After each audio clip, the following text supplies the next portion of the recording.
shadow. If the stars have ever felt too close, subscribe and step behind the curtain. Tonight, the stage is wide as the void, the mask is older than language, and the sign you've already glimpsed will not let itself be unseen. This is not a monster story. This is a geography lesson about a shoreline where mind meets measureless dark water, where the curtain of familiar night thins and the audience, yes, you, realize the stage has no back wall. The question is simple and terrible. What makes Lovecraft's universe feel not just big, but terrifyingly infinite? Not more bodies pushed into blackness, but a blackness that devours categories, self and other, time and memory, key and gate. The secret is not scale, it is structure. The horror is not teeth. It is an order of reality that refuses to be a story with you at its center. In Lovecraft, the universe is a theater without a director, a music without a listener, a sea without a shore. The gods are not kings, but functions, principles wearing masks, sigils that name processes older than stars. Yog-Sothoth is gate and totality. Azathoth is blind center and boiling chaos. Nyarlathotep is messenger and mask, the audience that steps onto the stage. The entities don't break rules. They are the rules your nervous system cannot weather, and knowledge has a cost. In this tradition, the idea acts on you, the sign infects the seer. Study becomes ritual, and the fog that crawls over the boundary of your sleep is not weather, but consequence. Each page you turn is a step toward a geometry that refuses to close, like city streets folding into angles that won't add to 360, like water that remembers a different gravity. We will follow a scholar's path, origins and transmissions, mechanics and cases, philosophy and echo. We will touch cold stone in Antarctic dark and taste metallic rain over a New England well. We will measure the ocean by the dreams it leaves in a thin film over the mind, and by the end, the curtain will feel like skin. You are safe enough to listen, but not unchanged. The only way out is through the next layer. Consider what happens when you first encounter the word Cthulhu, not as syllables on a page, but as something that seems to remember its own pronunciation before your tongue shapes it. This is the first symptom of what makes cosmic horror distinct from its Gothic predecessors. Certain forms of knowledge exist in active hostility to human consciousness, not because they are evil, but because they operate according to organizational principles that predate and supersede the categories through which we process reality. Traditional monsters violate natural law. Lovecraftian entities reveal that what we call natural law is a local accident, a narrow band of possibility that happens to accommodate human perception. When the scholar opens the Necronomicon, they do not gain power over the forces described within.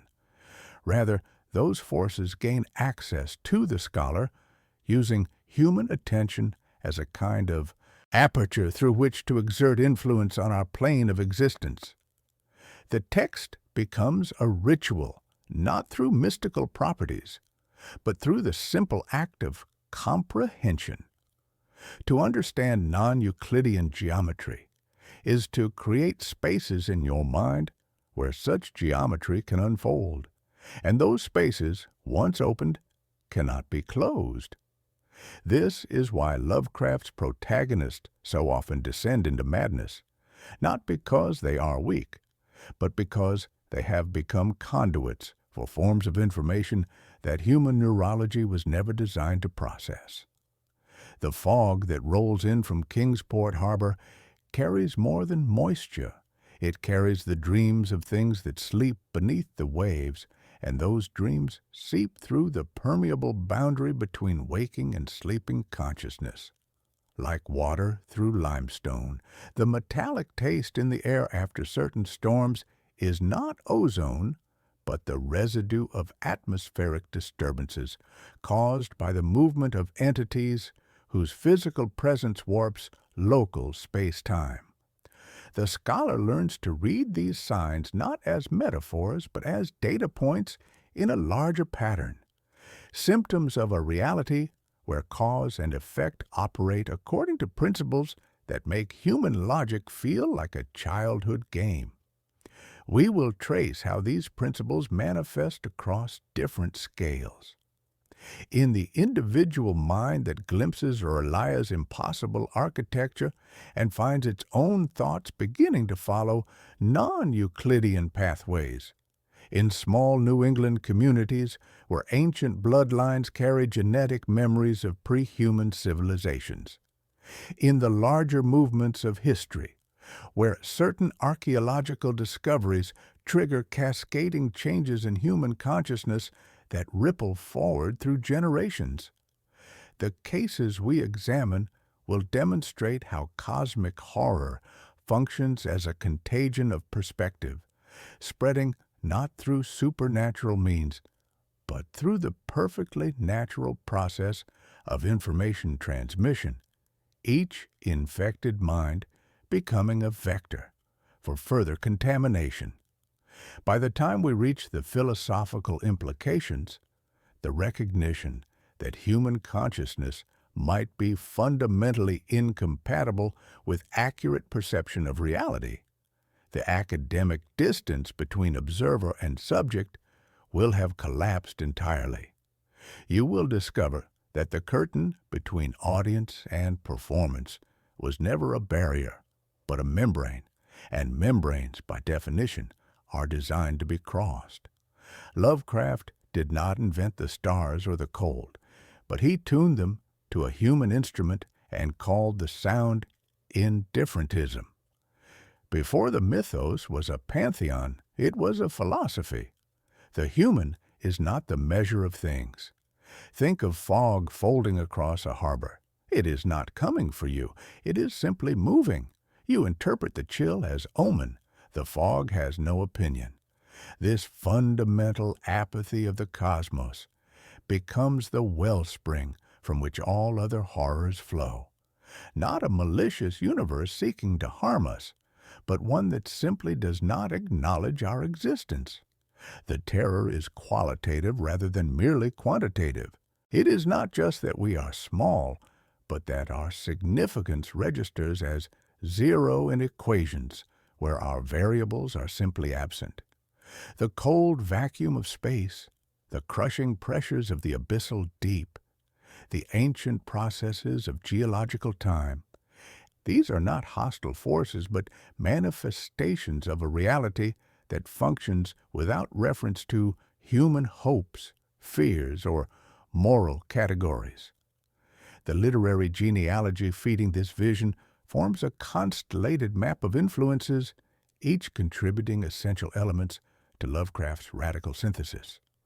From Poe, he inherits the architecture of dread and the claustrophobia of spaces that echo inward, but expands these confines to cosmic scale, making human consciousness itself a confined space pressed against unbounded reality.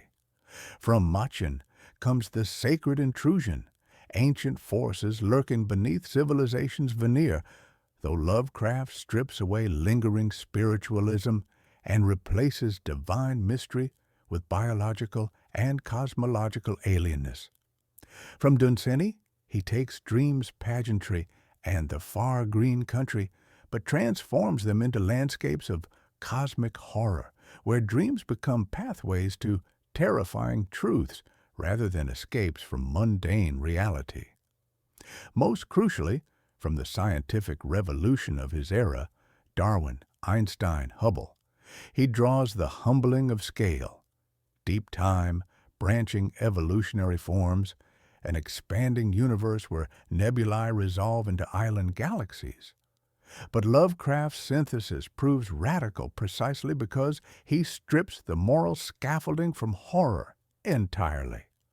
There is no punishment here, no devil dealing retribution, no divine judgment for human transgression. There is only the vast outside that does not know your name, an utterly immoral reality whose processes are too vast and alien for human comprehension.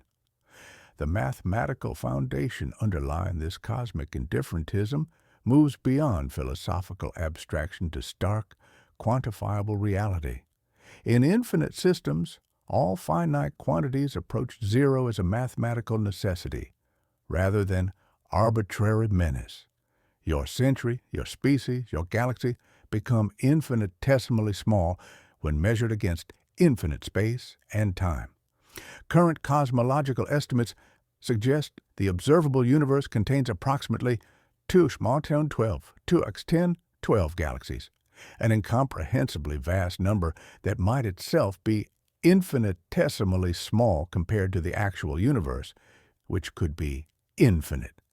If the universe is indeed boundless, then any finite existence, no matter how grand from our limited perspective, reduces to nothingness when measured against that expanse. This mathematical truth provides rational basis for the emotional impact of cosmic horror. Not merely a feeling of smallness, but logical deduction of ultimate irrelevance. The ratio of human consciousness to universal matter approaches zero with terrifying precision. If the universe contains 1080 atoms and human brains contain approximately 1011 neurons, then your entire subjective experience constitutes a vanishingly small fluctuation in the cosmic background. Lovecraft codifies this profound recognition in his correspondence.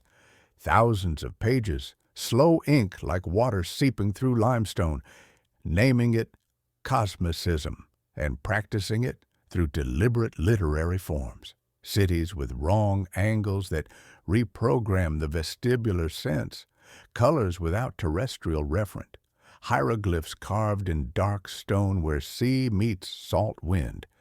These are not stylistic flourishes, but attempts to render cosmicist philosophy tangible, forcing readers to confront fundamentally alien and disorienting reality.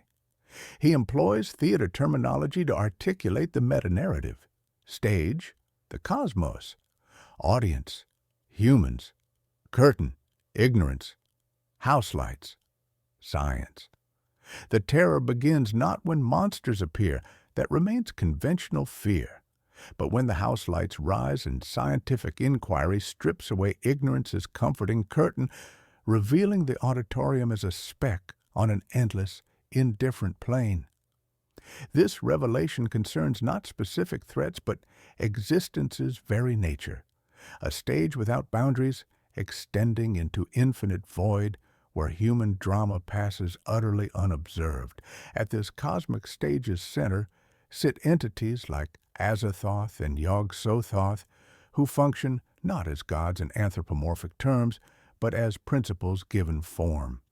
Azathoth embodies blind, idiot chaos, the boiling ambiguity of beginnings, a drum without rhythm at the nucleus where law dissolves into noise. Yog-Sothoth represents totality itself, key and gate, plot and map, encompassing all space-time simultaneously. Their infinity derives not from population but position. They are modes of being, endless because they constitute the way things are, like gravity wearing masks and whispered names. They operate without intent or emotion, simply existing as foundational principles so vast and ancient they precede all human understanding. Why this matters cuts to the heart of human meaning-making. If the universe operates as a stage without script, then our comforts, justice, specialness, protective boundaries are merely props, illusions constructed by consciousness to maintain semblance of order. The fear is not that some curtain will tear, revealing hidden monstrosity, for that would imply confrontable truth. Instead, the deeper terror recognizes There was never a curtain at all, only your eyelid. Self-imposed blindness to vast, indifferent reality. Open your eyes to cosmicism's implications, and darkness simply continues, stretching infinitely without meaning, purpose, or recognition of your existence.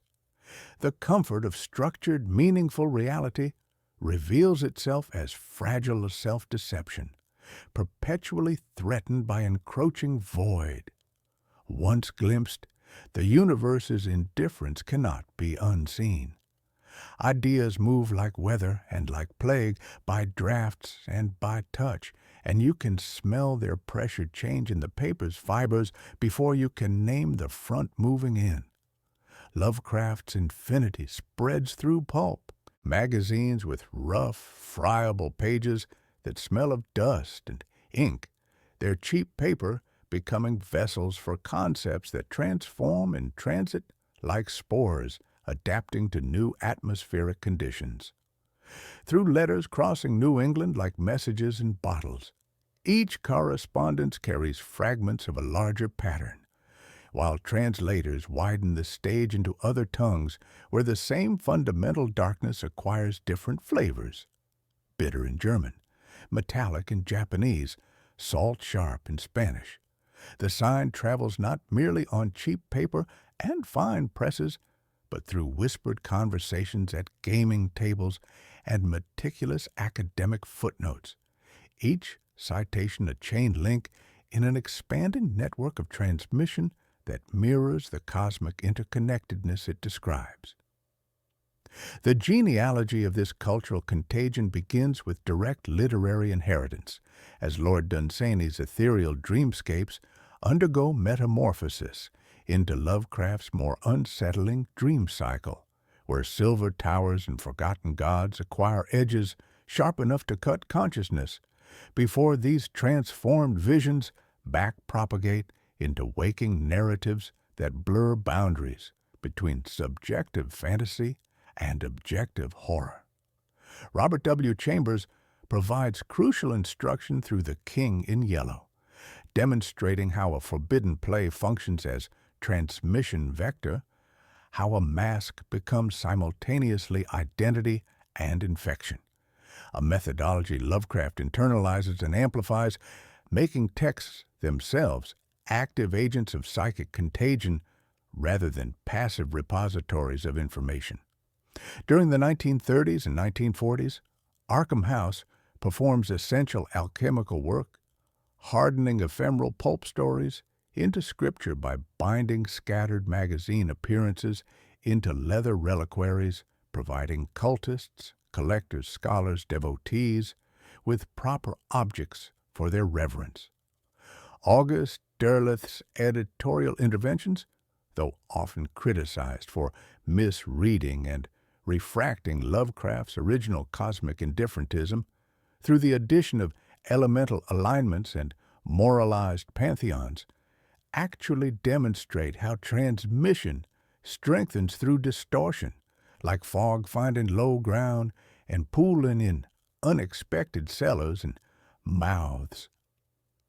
The mechanism underlying this intellectual infection operates through recursive complexity that mirrors the mathematical principles governing cosmic horror itself. If reality contains infinite information, then complete knowledge requires infinite processing capacity, a mathematical impossibility for finite minds that creates cognitive barriers ensuring ignorance while making the gaps themselves potent sources of dread. Gödel's incompleteness theorems whisper from the theoretical rafters that any formal system complex enough to describe arithmetic contains truths unprovable within that system, suggesting consciousness itself must hold aspects of reality it cannot reconcile within its own framework. This structural inadequacy becomes the ultimate horror, a built-in vulnerability to cosmic truths that lie just beyond conceptual horizons. Cosmic horror exploits this pressure differential by constructing texts as cognitive pressure chambers where readers' finite apparatus attempts to simulate infinities, non-Euclidean geometries, omnitemporal beings, causal loops, until the apparatus buckles or adapts, and even adaptation leaves scars in the form of permanently altered perception. Across international borders, the transmission undergoes fascinating mutations as different cultural contexts reshape core concepts while preserving their essential alienating power. Borges writes playful heresy in There Are More Things, treating Lovecraftian elements with characteristic labyrinthine sophistication while maintaining recognition of reality's fundamental strangeness. Michel Houellebecq anatomizes both man and cosmos with French intellectual precision, finding in Lovecraft's pessimism a mirror for modern alienation that resonates across decades and continents. S.T. Joshi curates manuscripts and chronologies with astronomical precision, his scholarship providing infrastructure through which serious academic engagement becomes possible, transforming pulp entertainment into legitimate object of study. In Japan, translation sharpens certain angles while softening others, linguistic transformation creating new resonances, as concepts designed for English syntax encounter different grammatical structures, allowing tentacular procedures to nest inside native ghost stories and animist traditions. The emergence of role-playing games represents revolutionary development in transmission methodology, transforming dice into ritual objects where probabilities turn abstract dread into tangible weight that trembles in players' hands. Call of Cthulhu creates embodied experience of cosmicist principles. The more characters learn about scenarios' mysteries, the less capable they become of processing information without psychological damage, making sanity a quantified resource depleted through the very act of investigation.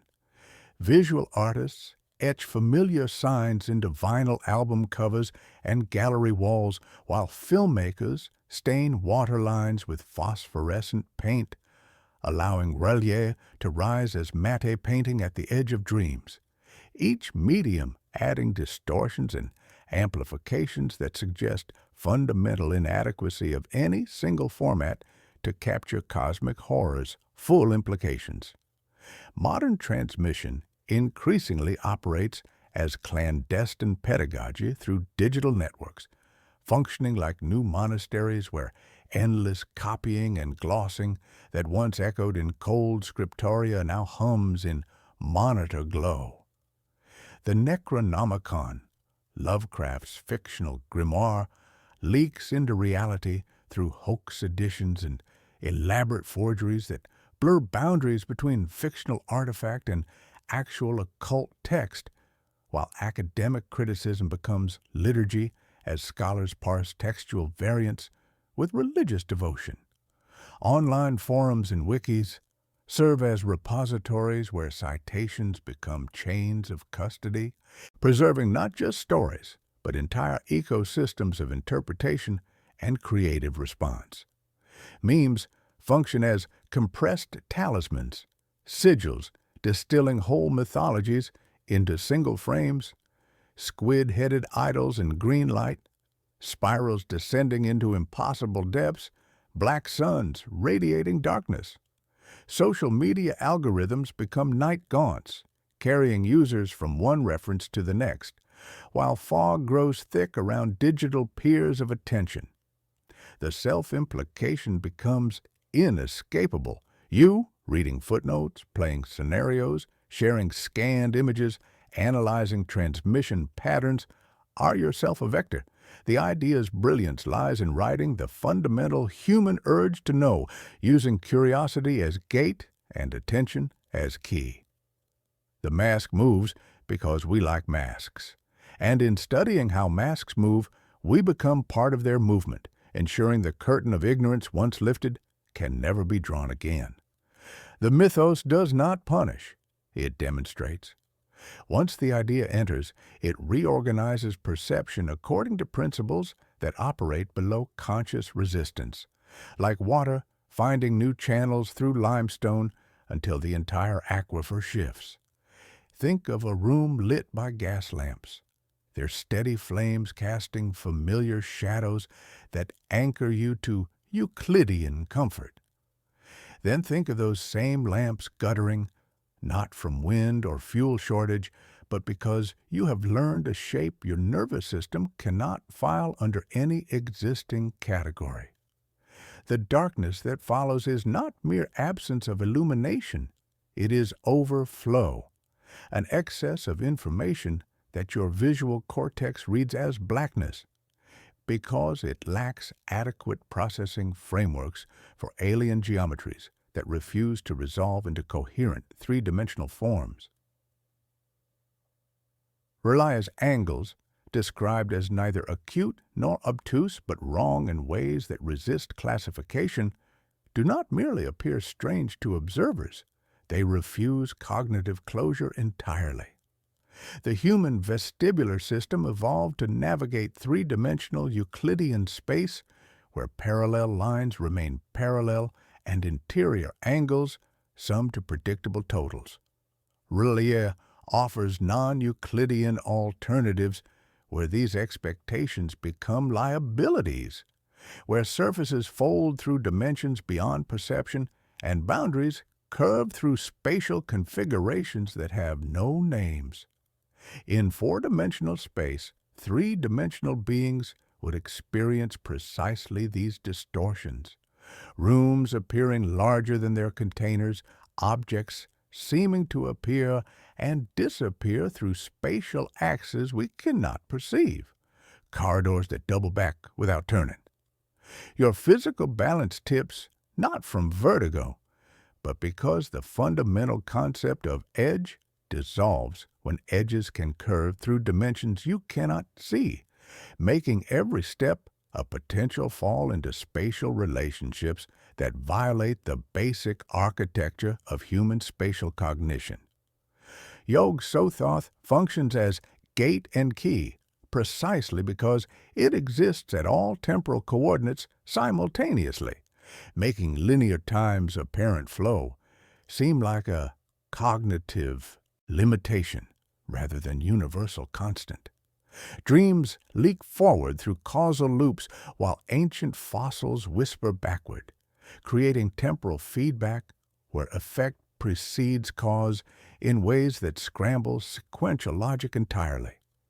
In the Mountains of Madness, mural histories compress geological eons into corridor walks, forcing observers to process deep time as immediate experience until the present moment trembles like thin ice over black water.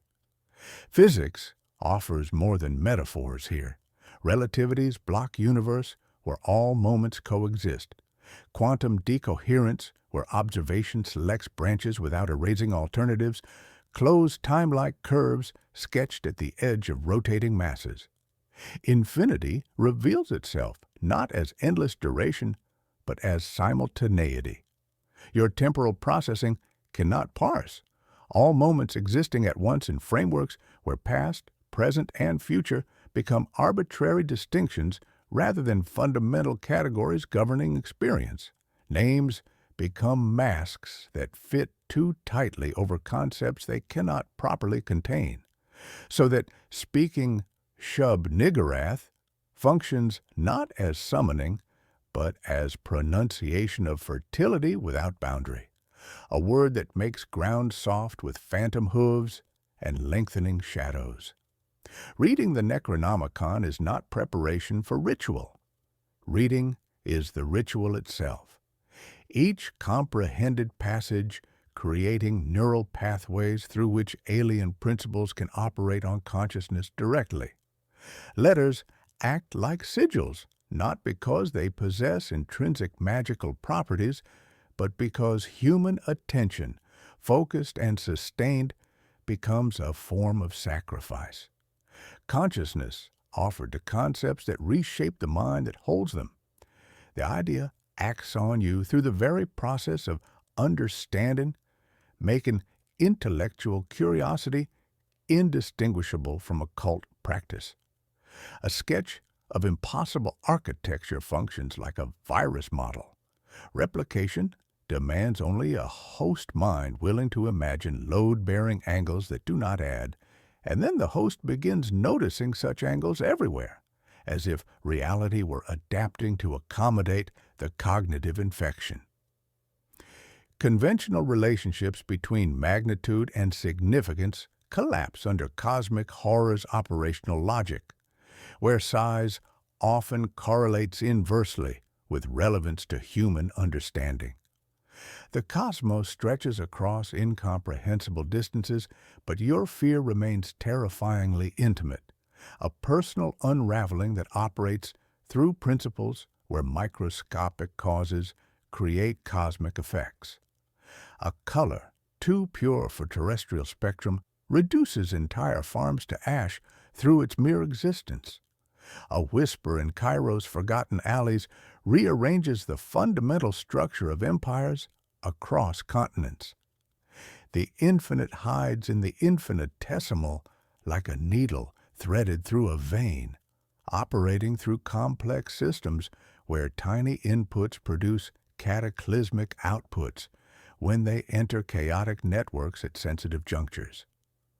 A single equation scribbled on an index card reroutes a life, then a lineage, then a city's conception of itself, demonstrating how power functions not through physical magnitude, but through ontological difference, fundamental alterity that makes size irrelevant compared to the alien nature of the operating principles themselves.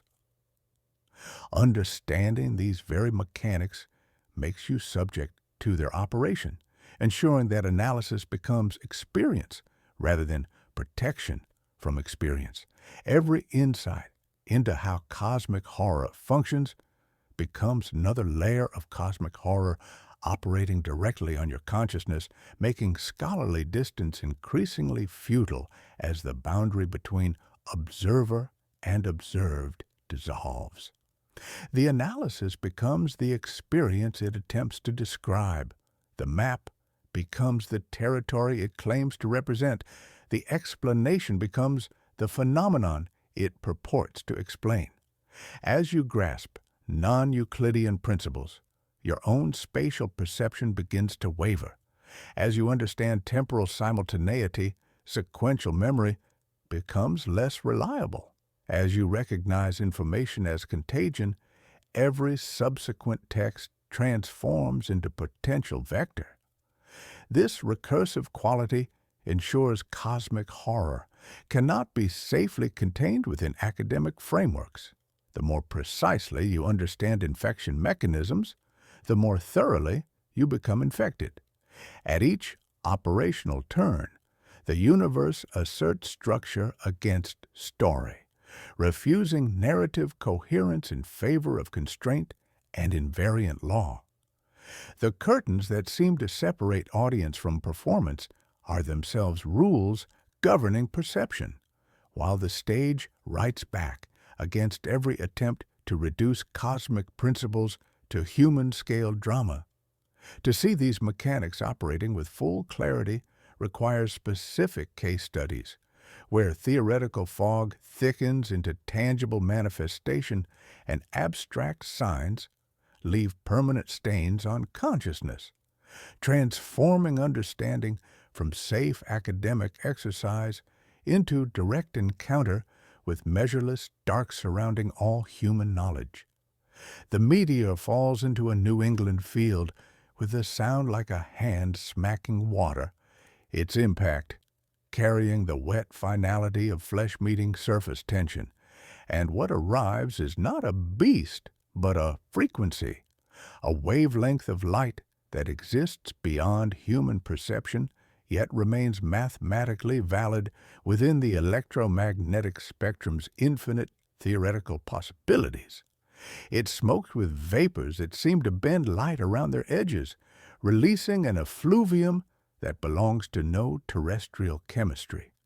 It shrinks with each passing hour, diminishing in mass while somehow expanding in influence through mechanisms that bypass conventional causation entirely.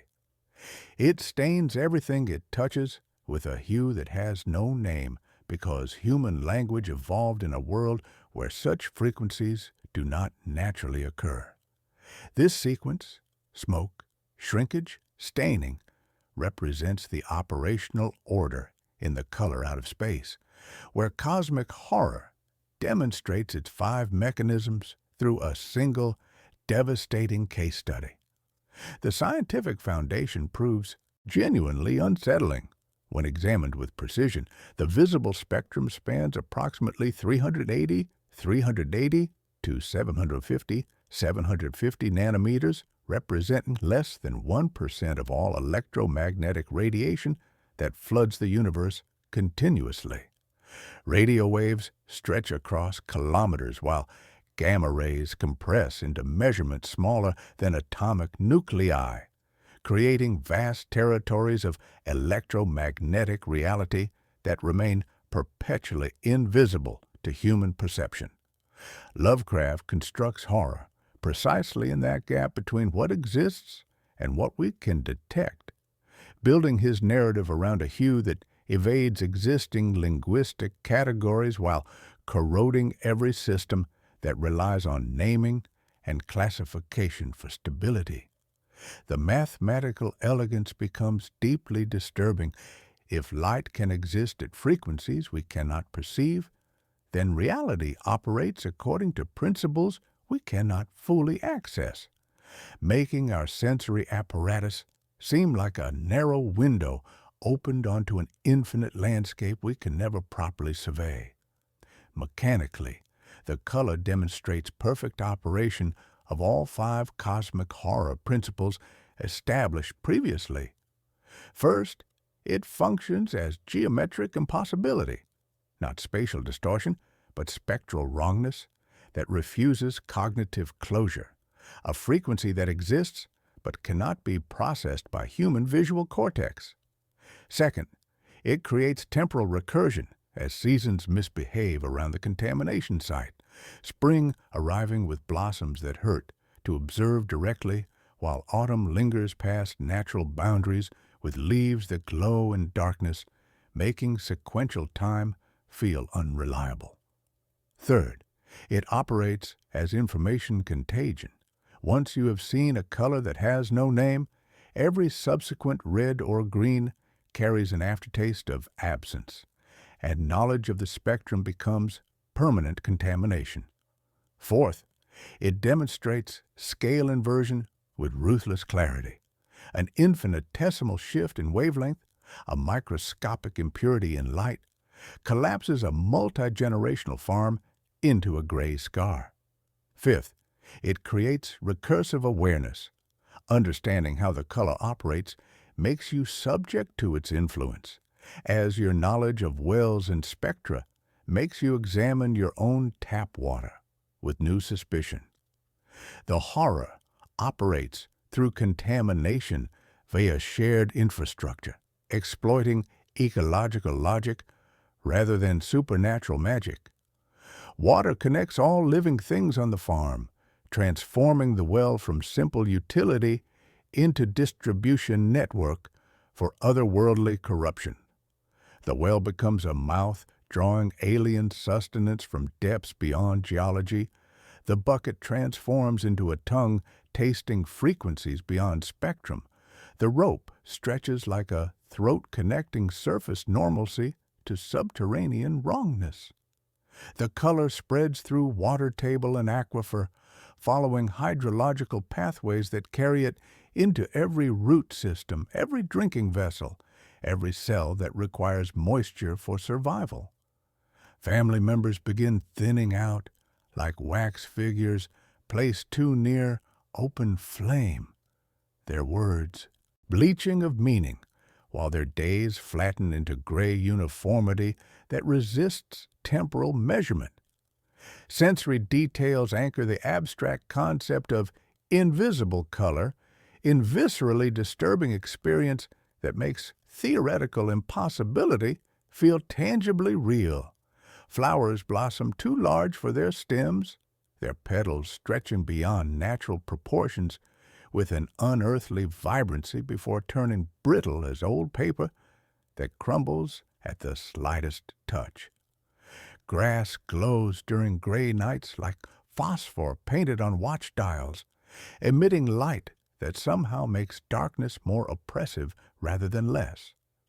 Milk spoils with a chalky whisper, the sound of calcium precipitating out of solution in patterns that suggest crystalline structures following alien geometries. Water tastes metallic and cold, like a knife blade rinsed in mountain stream, carrying flavors that belong to no earthly mineral or organic compound.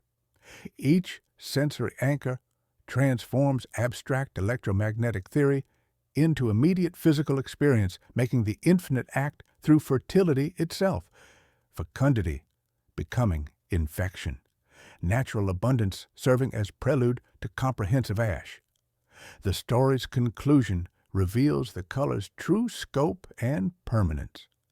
The farm becomes a gray scar on the landscape, all vitality drained into frequencies beyond human perception. The color steps upward, returning to sky and stars, carrying with it a taste it has extracted from terrestrial reality, some essential quality of earthly life now absent from the local ecosystem.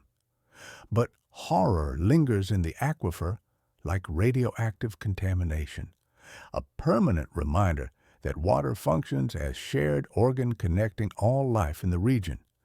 You drink from any local source, and you participate in the contamination network, making consumption itself a form of communion with forces beyond terrestrial chemistry. The unseen spectrum is not absence, but excess, a superabundance of reality that your senses cannot meter, cannot process, and cannot survive. The condition this story establishes proves more disturbing than temporary fright, when light itself can be fundamentally wrong, carrying frequencies that corrupt rather than illuminate. Then all other sensory assurances blur into uncertainty. The electromagnetic spectrum extends infinitely in both directions beyond human perception, suggesting vast territories of reality that nevertheless affect the perceived world through mechanisms we cannot monitor or control.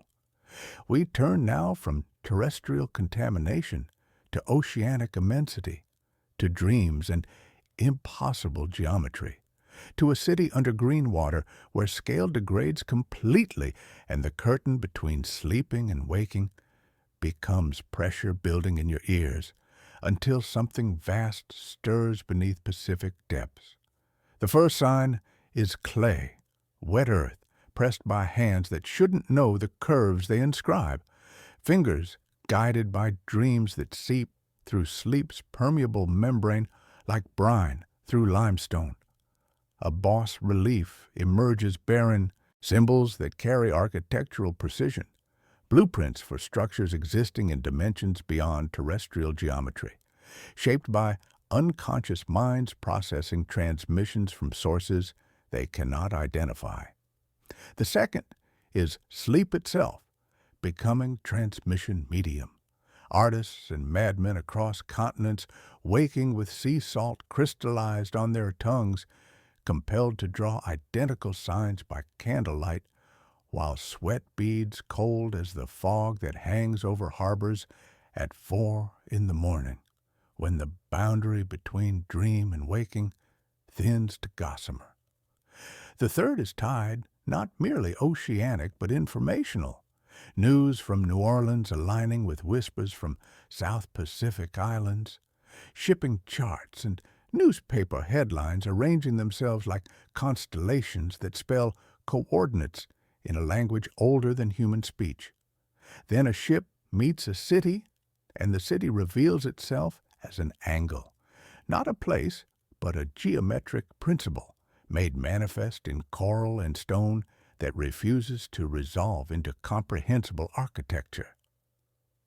The Call of Cthulhu operates as network horror, demonstrating how infinite influence propagates through finite systems by exploiting the fundamental interconnectedness of human consciousness.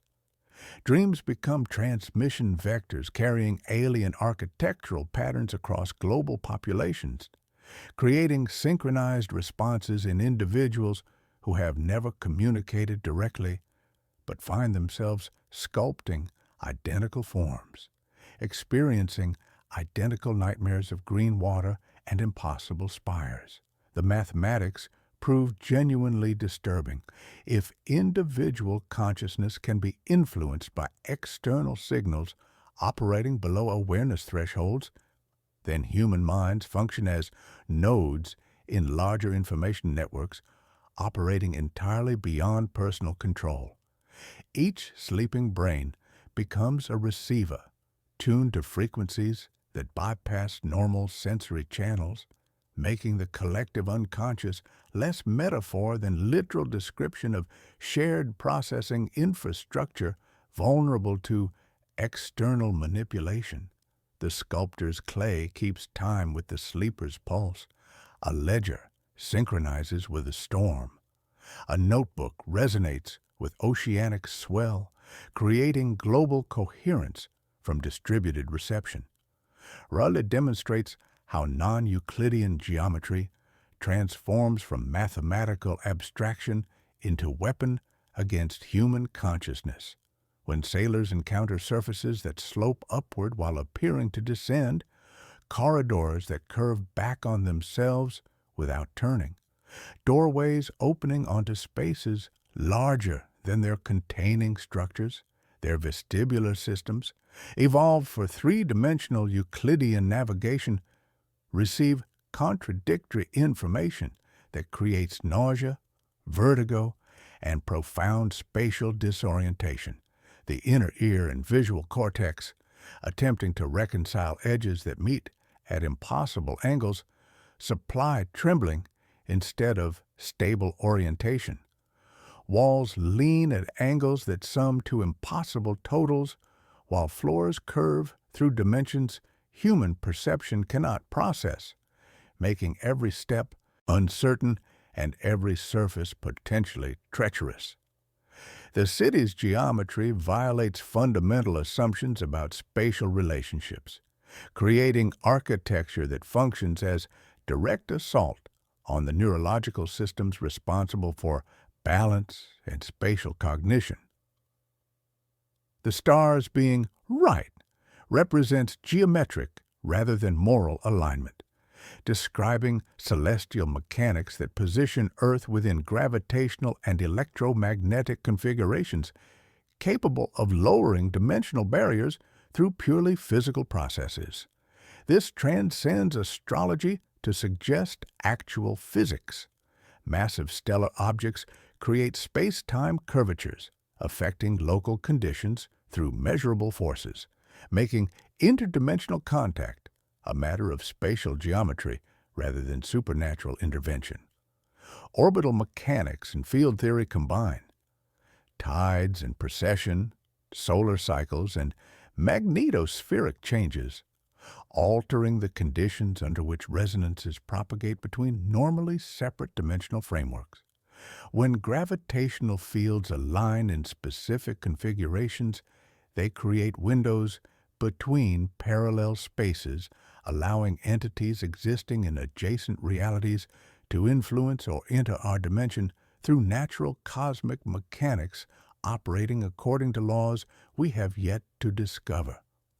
When Cthulhu rises from oceanic depths, gelatinous, green, massive, it functions as proof, rather than mere monster, its existence demonstrating that human intuitions about space, matter, and consciousness remain provincially limited. The ocean's crushing pressure serves as metaphor for truth itself. Reality operates according to principles human understanding cannot withstand at full intensity. Ships split not against flesh, but against concepts too vast for their structural integrity to accommodate. Hulls rending against ontological difference that physical force cannot comprehend. When the protagonist rams his vessel into the entity's head and watches Cthulhu reform like water after a hand passes through it, this demonstrates that disrupting a function does not alter the underlying law governing that function. The physical form repairs itself because it represents principle rather than discrete organism. You struck the equation, not the thing that wrote it. The law smooths over, the dream resumes its broadcast, and vast alien indifference reasserts itself with mathematical precision. The global synchronization of dreams, artifacts, and events reveals human consciousness as fundamentally permeable rather than isolated. Individual minds functioning as environments that alien influences colonize like lichen spreading across stone surfaces. The horror transcends telepathy to suggest ecological relationship. Consciousness becomes habitat that otherworldly forces can inhabit and reshape according to their operational requirements. Dreams serve as pathways through which non-human intelligence accesses human neural networks, planting architectural visions that compel recipients to create physical representations of impossible structures.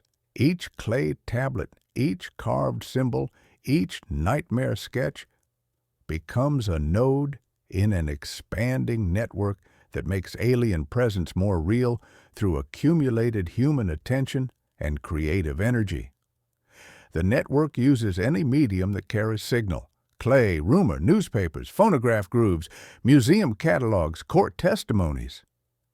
The story's true terror lies in recognition that infinity travels through the most mundane channels: sleep and chart, clay and rumor, museum display and newspaper photograph. The cosmic influence acts on consciousness even if you never reach the specific coordinates where Arlaya rises from Pacific depths.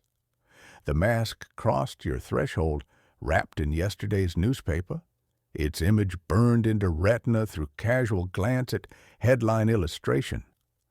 The sigil hung in museum case behind glass that reflected your face back to you, creating moment of recognition that planted seeds of architectural impossibility in visual cortex. A young reporter reads a scrap about cult riots and, without knowing, becomes a repeater station. A widow dusts a carved idol behind glass, and the glass returns her gaze with doubled image that shifts as if tide-washed. Harbor fog thickens around the pier, and a night watchman tastes brine that wasn't in the wind moments before, humming tunes he has never learned and forgetting them on the stair. Through these everyday encounters with reproduced images and second-hand accounts, infection spreads without requiring direct contact with source, making cultural transmission itself the primary vector through which cosmic horror propagates across human populations. This operational elegance scales with culture because culture already constitutes network, and each connection provides possible pathway for signal.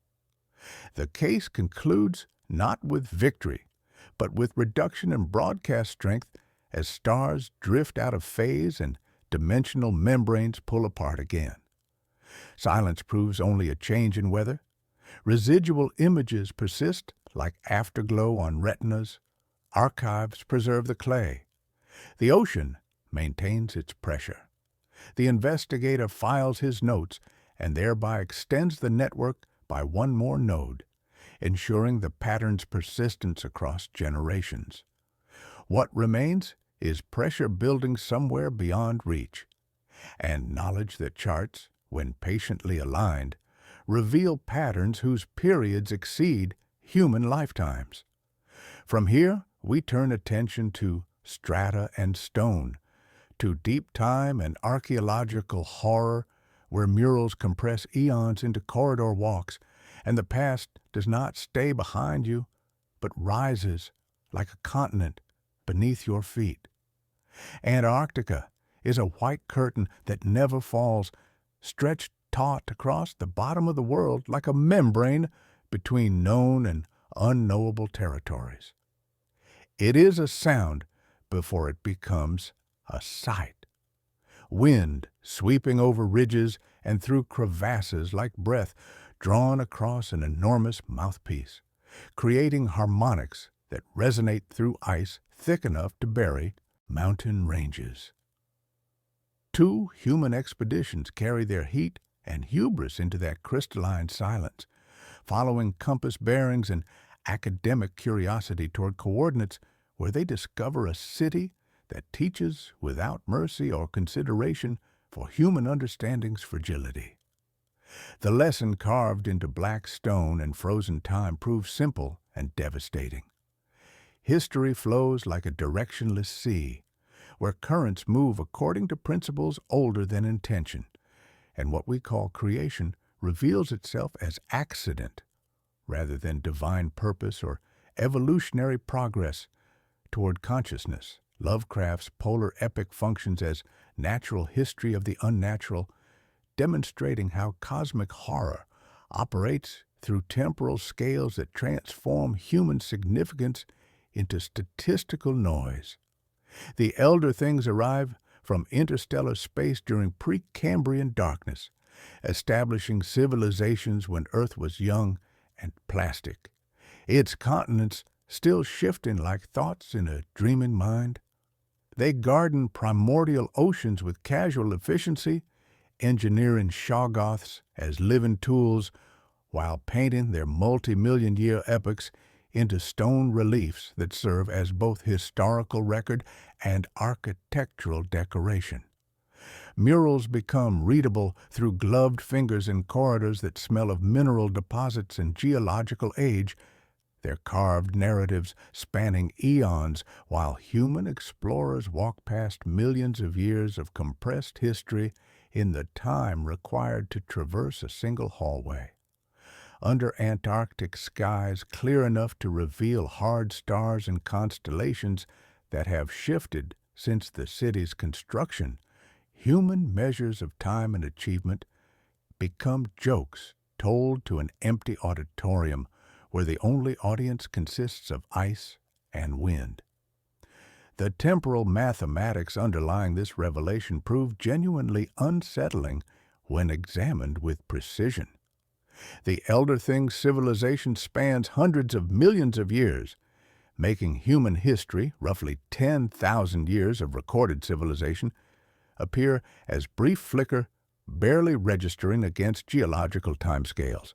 If we compress Earth's 4.6 billion year history into a single calendar year, complex multicellular life appears in November. Dinosaurs rule for 5 days in December, and the entirety of human civilization occupies the last few seconds before midnight on December 31st. Within this framework, the Elder Things empire stretches across months, while human existence reduces to microseconds, making every human achievement, art, science, philosophy, love, statistically insignificant when measured against vast temporal frameworks within which cosmic processes operate. The ice preserves this perspective like a lens, focusing deep time into immediate experience where explorers must confront their absolute temporal irrelevance. All 5 mechanisms of cosmic horror converge with devastating effect in the Antarctic architecture discovered beneath ice sheets thick enough to crush cathedrals. Geometry manifests in black arches that make compass needles wander and spatial orientation uncertain, walls meeting at angles that refuse to resolve into coherent 3-dimensional relationships. Time compresses into corridors where explorers walk past millions of years of sculptural history each step carrying them through epochs that dwarf human civilization while forcing consciousness to process temporal scales it cannot accommodate.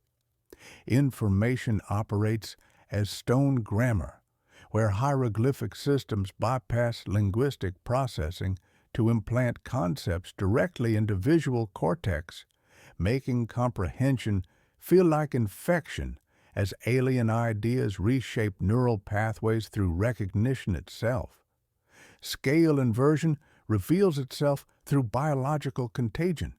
Microscopic protoplasmic intelligence evolved into entities capable of mimicking and surpassing their creators through accumulated learning across geological timeframes.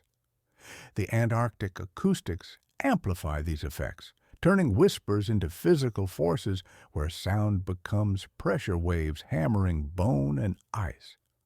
The Shoggoth represents perhaps the most disturbing manifestation of cosmic horror's operational principles.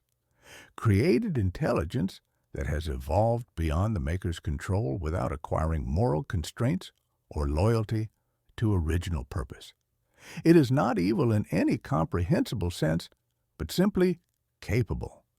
The concept of tool evolved past the point where it requires external direction or acknowledges hierarchical relationships with its creators.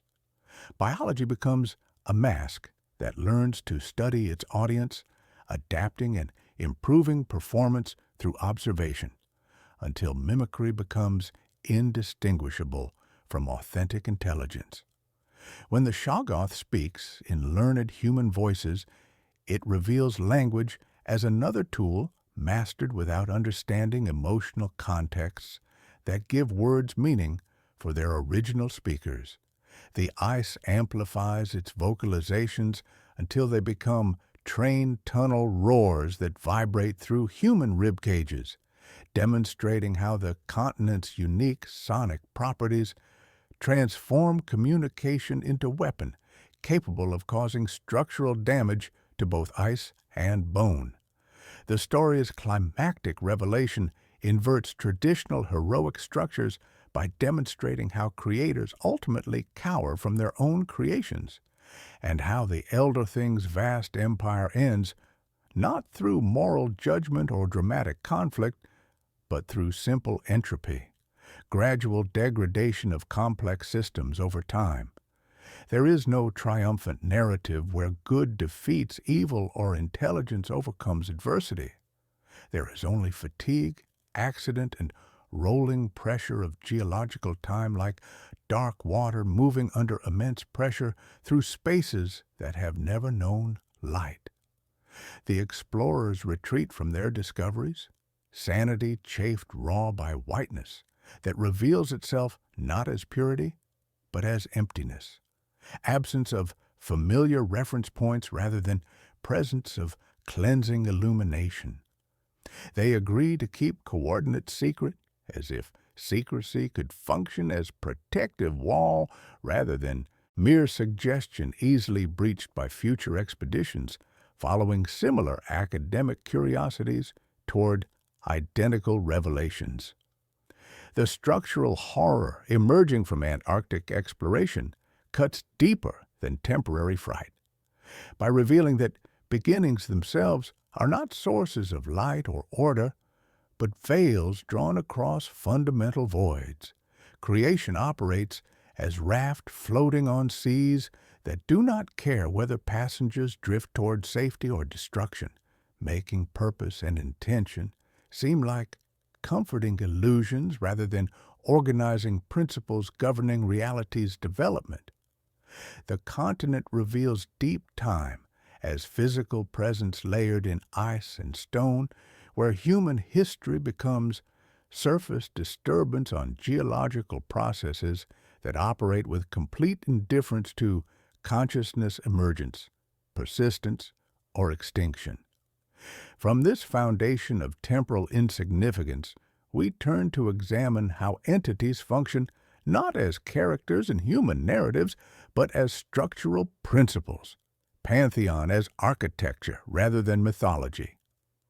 Step back from the idols carved in obsidian and jade, their surfaces still warm with the heat of hands that shaped impossible curves. Let the green light dim until phosphorescence fades to memory, until shadows swallow the altar's edges and theatrical spectacle recedes into darkness. Strip the stage of props, candles that burn with colors beyond spectrum, incense that carries sense from worlds that predate Earth's formation, leather-bound grimoires whose pages whisper when turned, until only the scaffolding remains visible beneath ornamental dressing. What are these beings? When we peel away anthropomorphic masks and cultural projections that make them seem like characters in cosmic drama, they are verbs disguised as nouns, processes wearing faces, fundamental principles of reality that become terrifying precisely when human consciousness attempts to personify forces that operate according to logic, utterly alien to narrative thinking. To understand Lovecraft's infinite horror in its purest form, we must see the pantheon not as a cast of cosmic monsters with personalities and motivations, but as the fundamental laws of an indifferent universe made manifest through symbols that human minds can barely process without structural damage. Yog-Sothoth functions as key and gate, totality, and threshold, representing the mathematical concept of omnipresence, existing at all spatial coordinates and temporal moments simultaneously. Its infinity derives not from the number of places it occupies, but from the unboundedness of connection itself. Every moment knotted to every moment in a temporal web that consciousness cannot traverse without losing sequential coherence entirely. Modern physics approaches this through block universe theory, where all events, past, present, and future, exist simultaneously in four-dimensional space-time, making temporal flow seem like cognitive illusion rather than fundamental property of reality. When you invoke Yog-Sothoth through ritual or study, you activate omnitemporality, the terrifying recognition that linear causation is parochial habit rather than universal law. The entity's spherical clusters and iridescent bubbles represent attempts to visualize infinite simultaneity through three-dimensional metaphors that inevitably fail, creating cognitive dissonance that manifests as horror when finite minds attempt to process boundless connection. Azathoth sits at the nuclear center as blind drummer, embodying creation from chaos, not divine order imposing structure on void, but random quantum fluctuations generating reality without intent, purpose, or awareness. Contemporary cosmology suggests our universe emerged from quantum vacuum fluctuations, spontaneous energy variations in empty space that cascade into matter, time, and physical law through purely mechanical processes. Azathoth's blind idiot god nature resonates with this scientific understanding. Reality emerges from mindless probability rather than conscious design, making existence itself an accident of statistical mechanics operating at scales where causation becomes meaningless. Its infinity represents necessity rather than choice. You cannot leave the stage that is Azathoth because there exists no outside to step into, no alternative framework where different physical laws might provide refuge from fundamental randomness underlying all organized systems.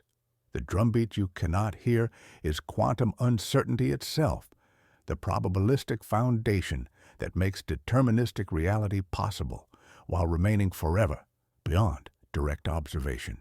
Nyarlathotep operates as mask and messenger, the audience-made actor representing information transmission itself, the process by which ideas propagate through consciousness, adapting to each mind they encounter while transforming both message and receiver. Its thousand forms reflect how abstract concepts must wear different cognitive masks to fit different neurological frameworks, making comprehension possible while ensuring that understanding changes the understander. In information theory terms, Nyarlathotep functions as universal translator, making alien concepts accessible to finite minds, always at the cost of mental stability, as foreign information reshapes neural pathways through the very process of comprehension. Each manifestation, the dark man stalking through Cairo's alleys, the howler in laboratory darkness, the faceless god wearing borrowed features, represents the same principle adapted to different cultural contexts and individual psychological structures, demonstrating how information operates as living force that uses consciousness as habitat, while transforming that habitat according to its own organizational requirements. Shub-Niggurath embodies fertility, operating for its own sake rather than serving reproductive purposes. The black goat, representing biological principles functioning as mechanical processes rather than meaningful creation directed toward specific ends. Its infinity manifests ecologically. When reproductive capacity operates without regulatory mechanisms, organic forms swarm and multiply until abundance becomes indistinguishable from chaos. Crowding transforms into blur as individual organisms lose definition within overwhelming proliferation. Life becomes fog that erases boundaries, defining separate existences.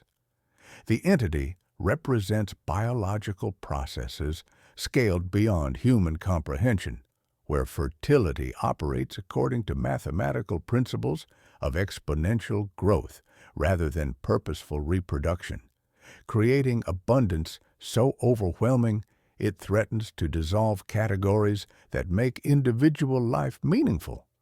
The thousand young are not offspring, but iterations, biological functions repeating without purpose or terminus.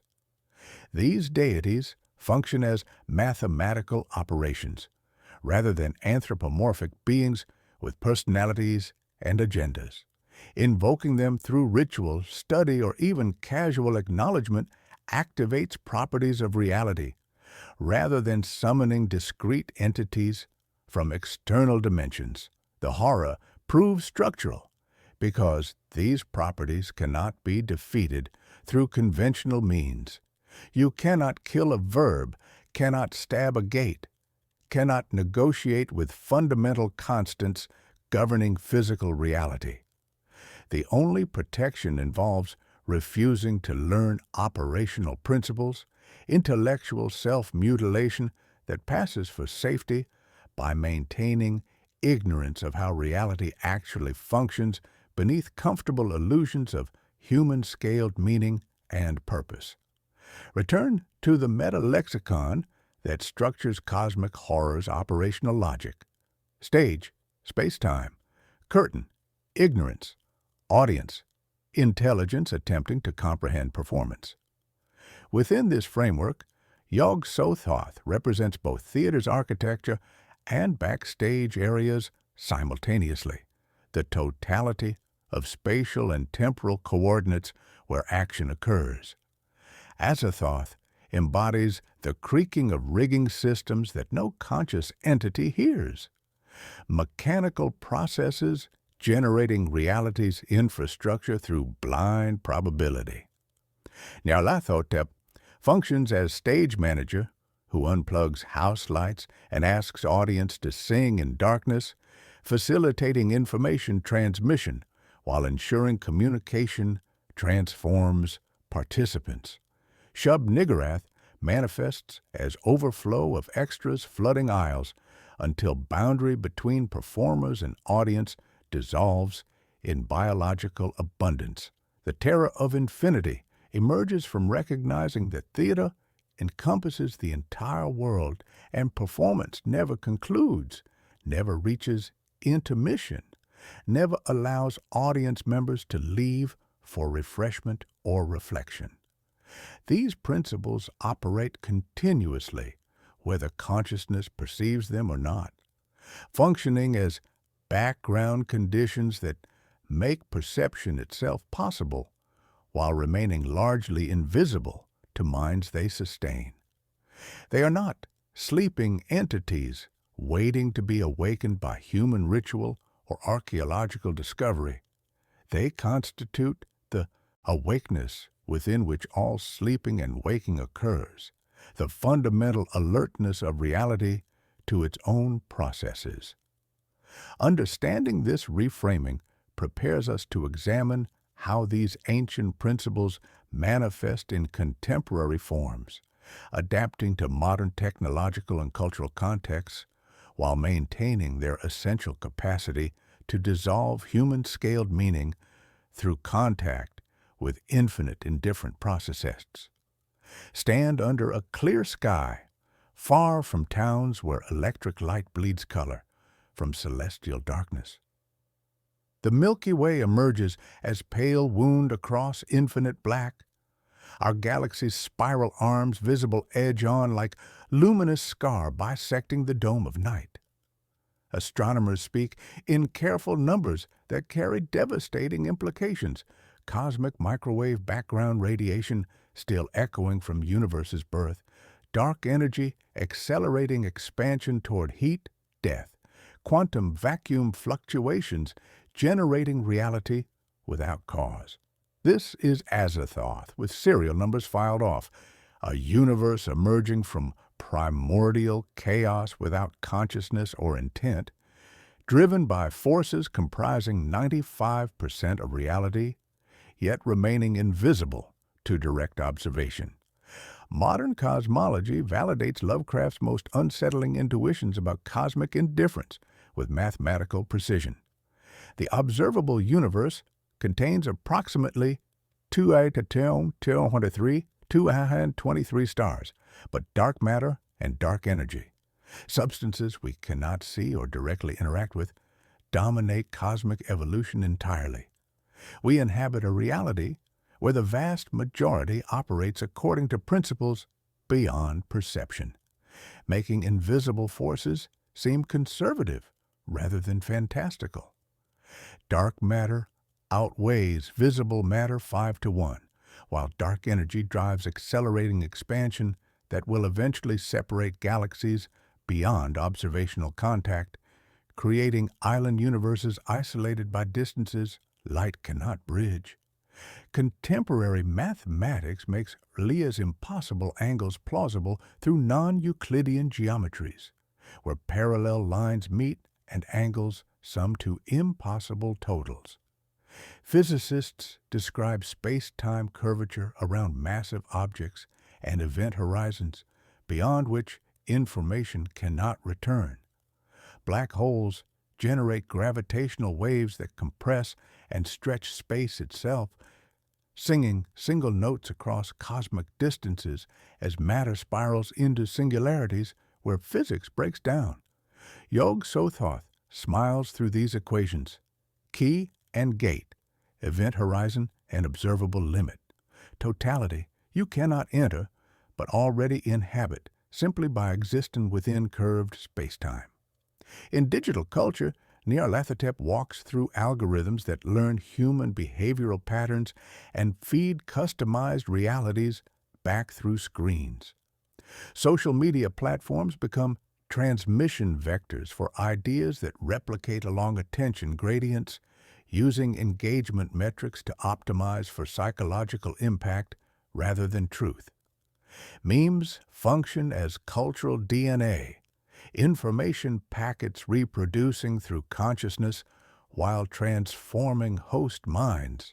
The Internet operates as stage that never goes dark, where audiences perform for other audiences in recursive loops, blurring observer and observed.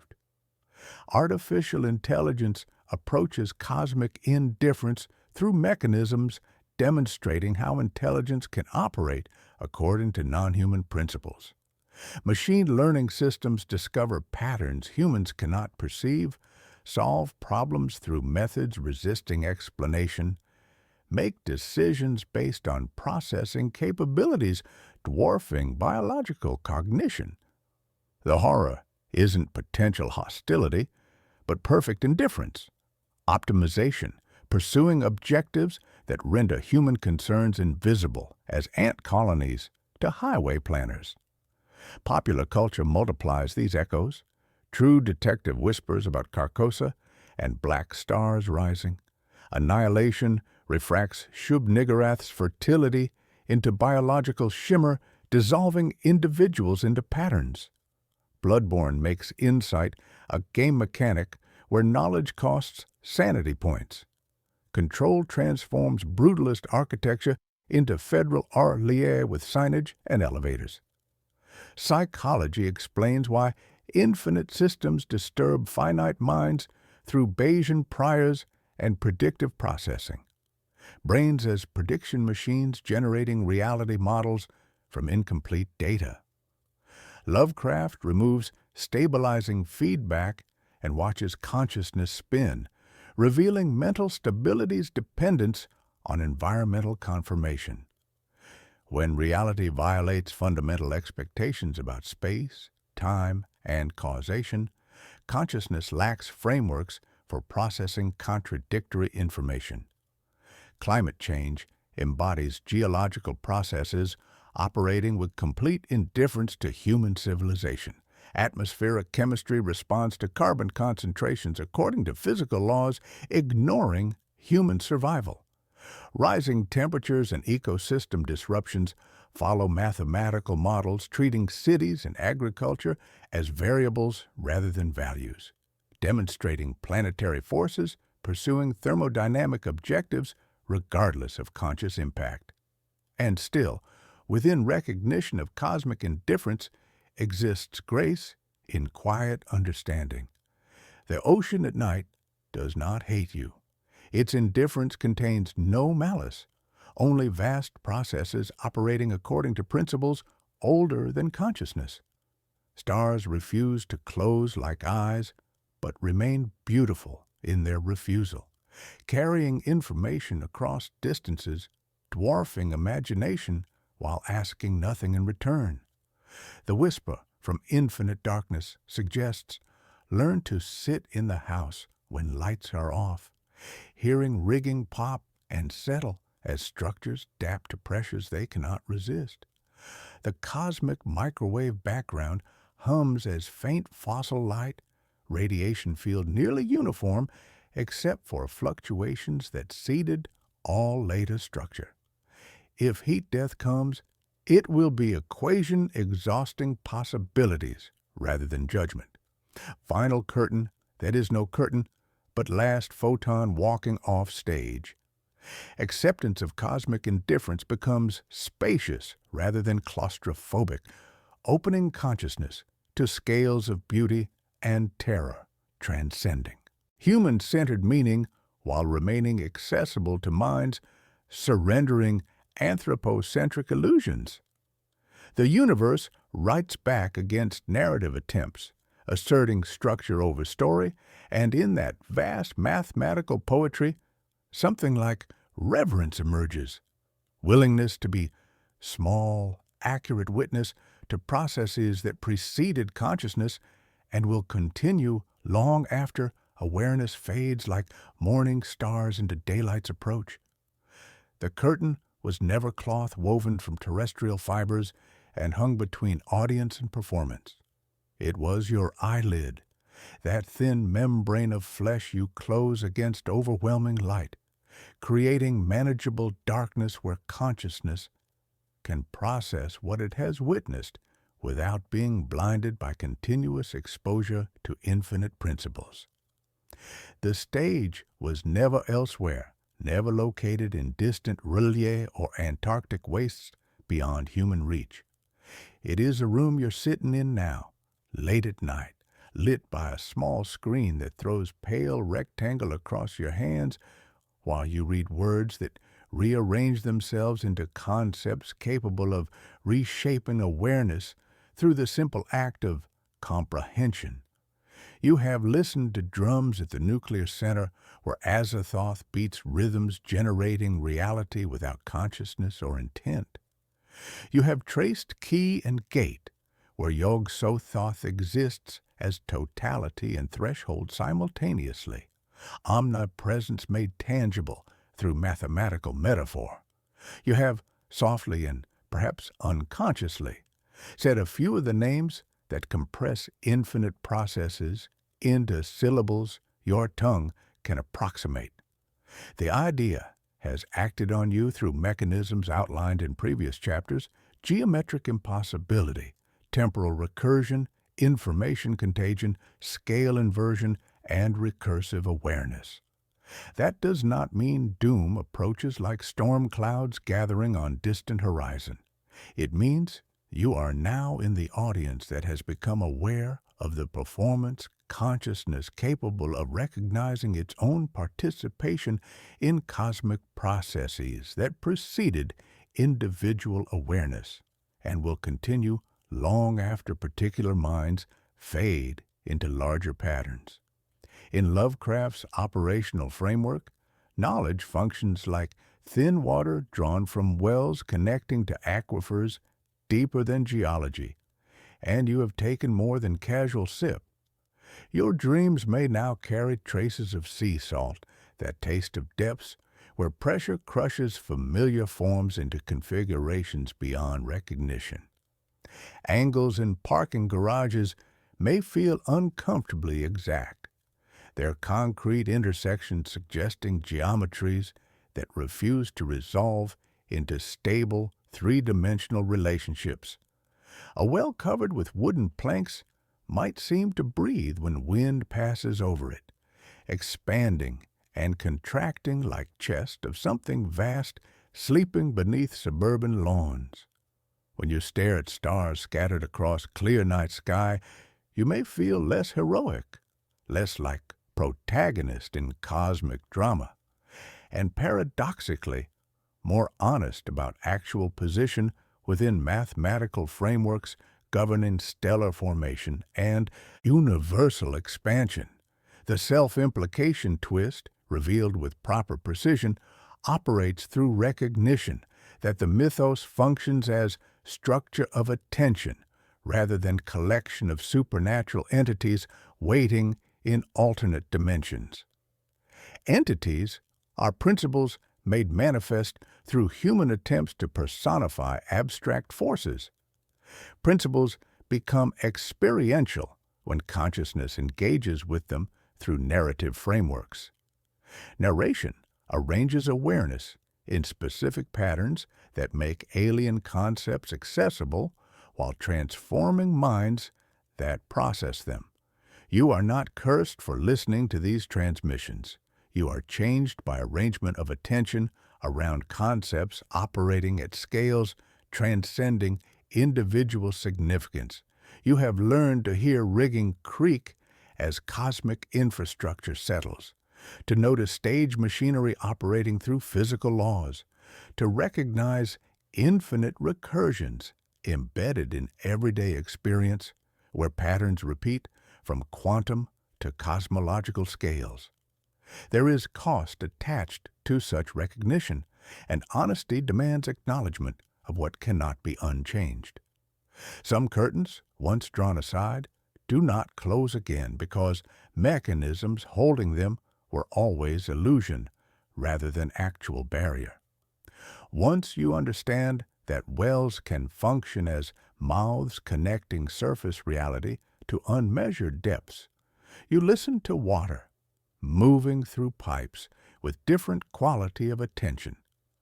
Once you know cities can possess wrong angles where architecture violates spatial processing expectations, your body tenses on certain staircases that seem to curve through dimensions beyond perception. Once you glimpse mathematical necessity underlying cosmic indifference, human scale meaning requires more conscious effort to maintain. But change should not be confused with damage. You have entered larger room where honesty about cosmic position becomes possible without requiring abandonment of local beauty or immediate significance. The circle closes by returning to opening motifs, calm voice promising access to forbidden knowledge, stage and mask arrangements that smile not cruelly, but like museum docent who knows the institution will outlast both guide and visitor.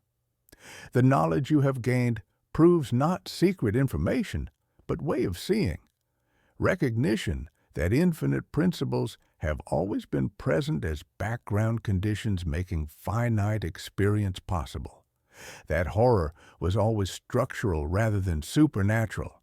That entities were always abstract forces wearing anthropomorphic masks to make themselves comprehensible to minds evolved for processing human-scaled relationships.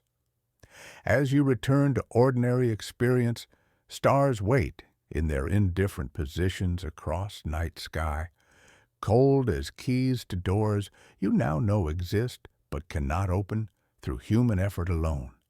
The ocean breathes with tides, following gravitational mathematics rather than human schedules.